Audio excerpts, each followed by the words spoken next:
city firefighter riding a bike to work was hit by a private bus this morning.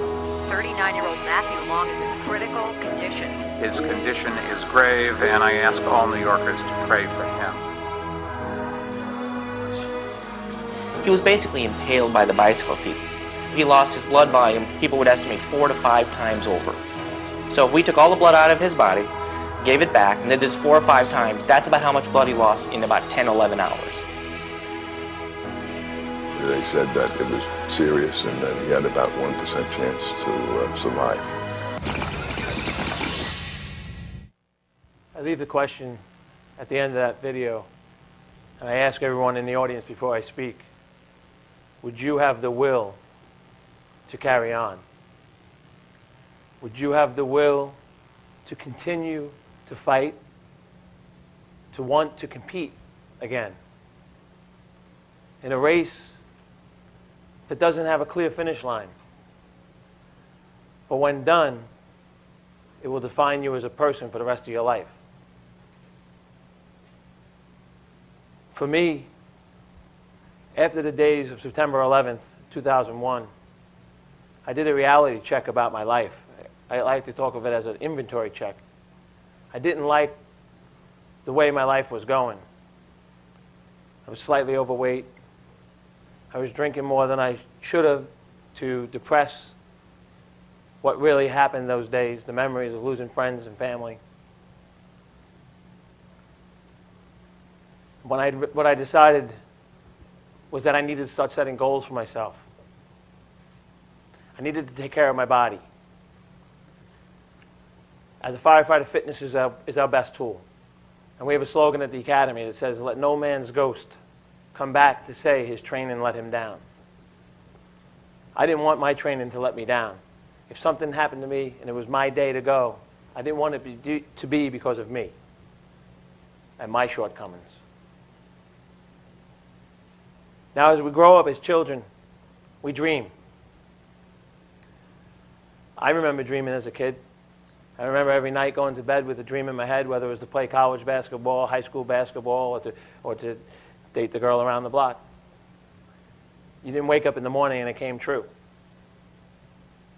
As you become an adult, those dreams have to become goals. But if you want to achieve your goals, there's 3 important things you have to do. You have to set a plan that's going to get you there. You have to commit to that plan, and you will make sacrifices. After September 11th, I remember setting 2 goals for myself. I one day wanted to be a Boston Marathon qualifier.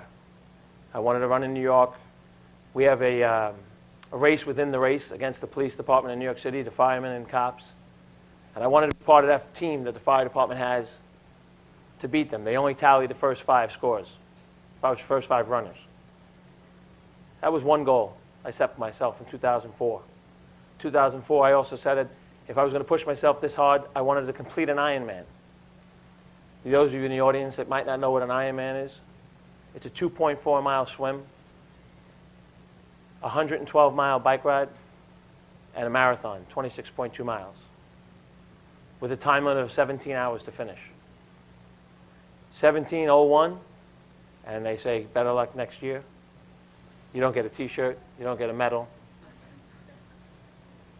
It's a long day. Now what I had to do is I was 38 years old. Wasn't an endurance athlete. I was a college basketball player. I ran around the streets of the city. I've owned 2 or 3 businesses where the action was fast. I enlisted a coach. Together we devised a plan. And I committed to him and to that plan that I would make every workout count.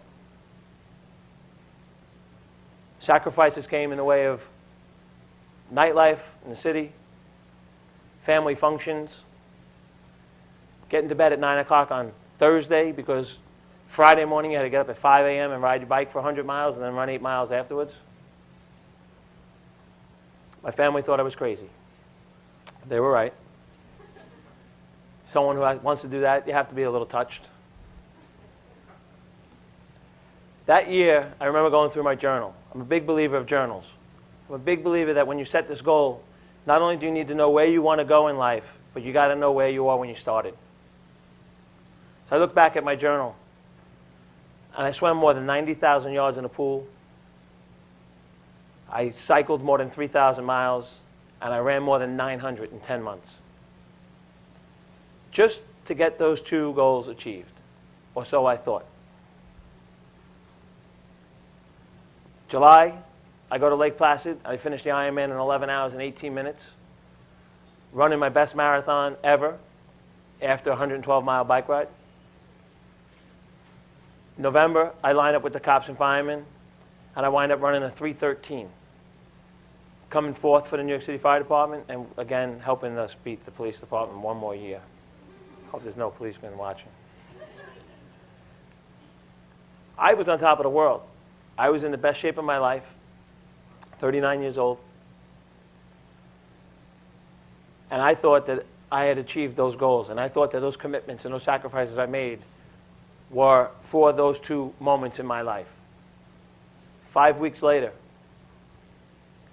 I'm struck and run over by a 40,000-pound bus in the streets of New York City. It took the rescue workers 15 to 20 minutes to lift the bus, remove the bicycle from my abdomen, and get me to a hospital. There wasn't a gentleman or a woman on the scene that thought I would survive the night. As you saw it in video, my doctor said, I received more than 68 units of blood in the first 10 or 11 hours. I think at some point some of the nurses in the room thought that they were wasting blood, that I wasn't going to make it. It turns out that those commitments and sacrifices I made all throughout that year played a big role in saving my life. I spent 5 months in a hospital, lost more than 55 pounds, had 42 different surgeries in a 14-month period of time. And when I talk to people about my accident and the pain I went through and the broken bones and the torn skin, it is nothing compared to the mental battle with depression. Why me? Why did this happen to me? Not why was I hurt, why was I going through this, but why did I not die? Why was I meant to survive?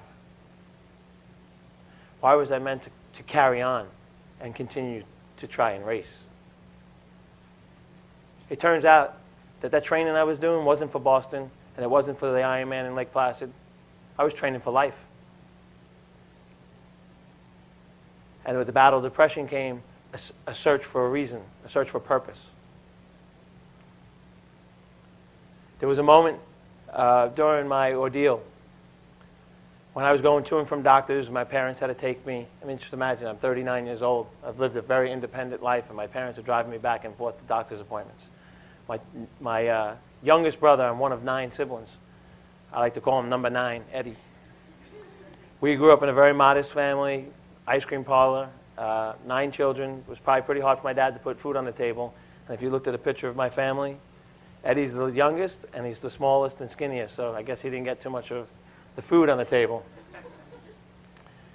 But he was 25 years old, single guy, firefighter also, and he moved in to help me with the daily chores of life, going to the bathroom, getting me to and from bed, to and from the wheelchair to the couch, running errands and getting me lunch. I sunk deeper and deeper into depression. And at that moment with my parents, after a doctor's visit, I said something I should never say, or no one should ever say to their mother. I said, Mom, I'm glad you prayed, and your prayers were answered, and I lived, when you should have prayed for me to die. There was a moment of silence at the table as the tears came out of all my dad's eyes, my mom's, and mine. And I expected her to reach across the table and hug me. But she put her hands down on the table and said, enough is enough. We may not have gotten hit by that bus, but we are suffering alongside you. And you don't need me to tell you that you're not the only person in this world going through a tough time. You are not the only person suffering, Matthew. You need to pick up the pieces. You need to make your life the best you can possibly make it. Tough words from a mother to a son who was on the brink of death. It took about 2 weeks before it really set in.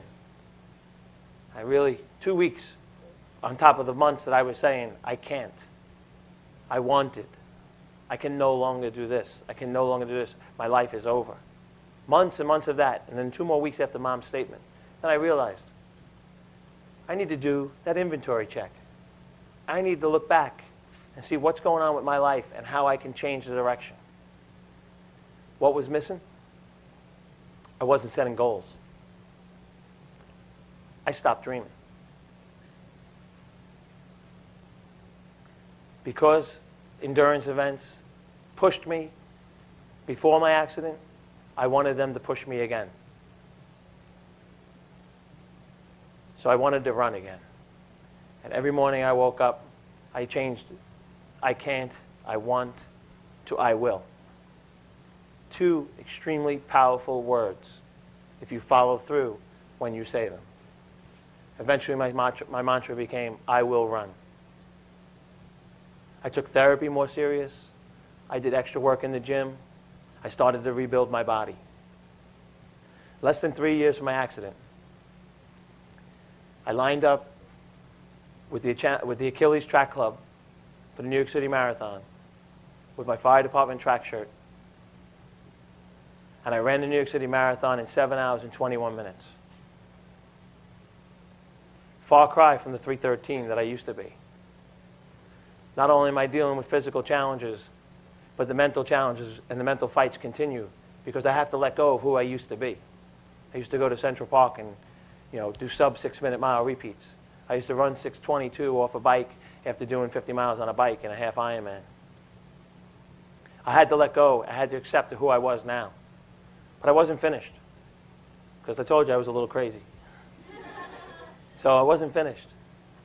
And I knew if I could run that marathon and finish, that I can go back up to Lake Placid and attempt the Ironman one more time. 2.4 miles in the Mirror Lake, 112 miles in the mountains of the Adirondacks, and then a 26.2-mile run, also in a very hilly course. I finished that race in 16 hours, 58 minutes, and 6 seconds. Thank you. The best part about my night was I wasn't last. Some guy, forever known as Last Man Paul, showed up at 17 hours on the button. They asked me to put his medal around his neck, and as I did, I got close to his ear and I said, "What happened to you?" He looked at me like I was crazy. He said, "What are you talking about?" He said, "I'm fine. I just had a really bad day." I was like, yes. Otherwise, he'd be up here speaking to you tonight. This is the perfect athlete's comeback story. And when I get asked to speak to different groups, people ask me all the time, well, how am I going to relate it? How am I going to connect with the audience? Whether it's a business group, a pharmaceutical group, or a school, student athletes. I don't have to connect it. Because although it's an athlete's comeback story, the truth is that setting goals, committing yourself to them, and making sacrifices is the basis for success in everything we do in life. Love, family, work, play. Without it, you stand still in time, like I did in my apartment. Who would have blamed me if I stayed there? I was run over by a bus. But I needed to move forward in life, because life was moving forward without me. If you take anything from my talk, tomorrow when you wake up, set yourself a goal. It doesn't have to be to run or swim or bike. It could be anything. If you're the type of person that sits on the couch and says, I could never do a marathon, or I could never do a 5K, well, guess what? You're never going to do it.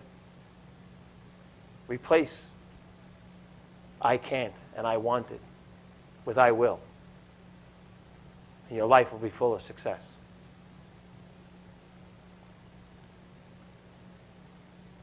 I did. And not only did I complete those 2 goals after my accident, become an Ironman again, but I found a sense of purpose for my life. I now no longer ask why I survived, why I got hurt. Instead, I embrace it, and I use it to go visit people in the hospital, to go visit people that are going through what I'm going through, to show them that it's not just a verbal slogan, the light at the end of the tunnel. I say, here I am. I was where you were. And what got me through it was not only a strong Irish Catholic mother, but was the power of I will and the power of the human spirit. It's an incredibly powerful tool that we all underuse at one point in our lives. Thank you.